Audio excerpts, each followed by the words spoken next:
Hey guys, ano lang natin to.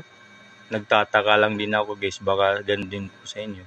Napansin nyo din po. Pero may nakita na napanood na po ako din ng mga yung kanilang dashboard. Pag kinilik nila, nakalagay doon yung parang error or something wrong yung mga napanood ko. Ito naman sa akin guys, yan dyan, nakikita nyo.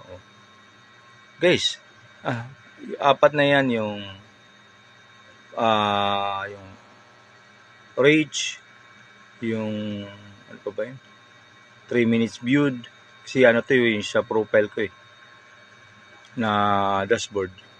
Guys, lahat po yun parang naka-hidden yung yung sa dashboard. Wala na yung pula, wala na yung green. Lahat yan parang tawag nito. Nakakapagtaka lang. Pero napapanood ko na po ito guys sa mga video ng iba natin mga content creator na ganun yung napapansin din na yung dashboard nila hindi na nila ma-open.